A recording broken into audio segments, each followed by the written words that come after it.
اچھا، اسی طریقے سے حالت روزہ میں شوگر کے جو مریض ہیں، اگر وہ اس کے لیے روزہ رکھنا نقصان دہ نہیں ہے اور اس نے اپنے طور پر دیکھ لیا، تو انسولین کے انجیکشن لگانے سے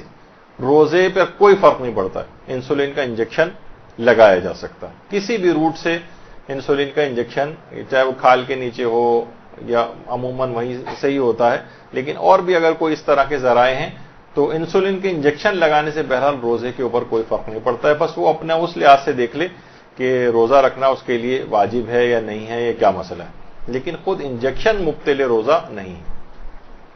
اچھا، بہت سے لوگ یہ کرتے ہیں، اور مثلا خون کی کمی ہے یا کوئی اور وجوہات ہیں، طاقت کے انجیکشن لگائے جا رہے ہیں، کوئی اور جو کہ غذا کی کمی کو دور کرتے ہیں، طاقت ہی کے لیے لگائے جا رہے ہیں. تو آیت اللہ خوئی اور آیت اللہ سیستانی کے فتوے میں طاقت کے جتنے بھی انجیکشنز ہیں یہ لگانے کی اجازت ہے. طاقت کے انجیکشن بھی حالت روزہ میں لگوائے جا سکتے ہیں. اب چاہے وہ انٹرا مسکولر ہوں، یعنی مسل میں لگائے جائیں، بازو میں، کولے میں، کسی بھی جگہ، یا مثلا خون کے اندر، خون کی رگ جو گزر رہی ہوتی ہے، وین وغیرہ، اس کے اندر اگر لگائے جا رہے ہیں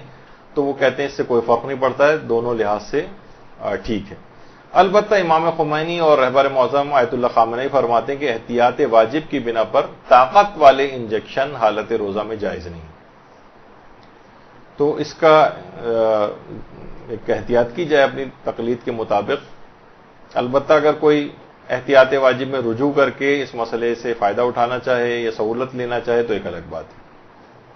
اسی طریقے سے حالت روزہ میں ڈرپ لگانے کا بھی مسئلہ ہے. اچھا، چاہے وہ ڈرپ، عام طور پر ڈرپ دوا کی بھی ہو سکتی ہے، غذائی کمی کو دور کرنے والی ڈرپس بھی آتی ہیں، طاقت والی ڈرپس بھی آتی ہیں، مثلا گلوکوز کی اور سیلائن کی، یا اس طرح سے کوئی بھی چیز کے جسم کے اندر پانی پہنچ جائے اور غذائی کمی دور ہو جائے، یا کوئی بھی اس طرح کی چیز یا طاقت آ جائے. تو یہاں بھی وہی طاقت والے انجیکشنز کا مسئلہ ہے. آیت اللہ خوئی اور آقا سیستانی کے فتوے میں جائز ہے، اور امام خمینی اور آیت اللہ خامنئی احتیاط واجب کی بنا پر اس کو جائز نہیں سمجھتے اور مبتل روزہ بھی سمجھتے ہیں. تو اگر کسی کو واقعی ایسی ضرورت پیش آ جائے، مثلا ڈائریا ہو گیا اور اس کو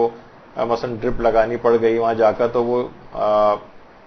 ڈرپ سے عام طور پر وہ پانی کی کمی بھی پوری ہو جائے گی، اور وہ سوچ رہا ہے کہ اگر یہ مجھے ڈرپ لگ جائے تو میں آرام سے اپنے روزے کو بھی پورا کر لوں گا،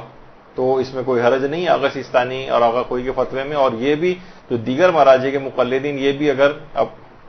احتیاط واجب میں اگر ان کے بعد دوسرا بڑا مجتہد اجازت دے رہا ہو تو وہاں رجوع کر کے ڈرپ بھی لگوا سکتے ہیں. برحمتك يا أرحم الراحمين وصلى الله على محمد وآله الطاهرين.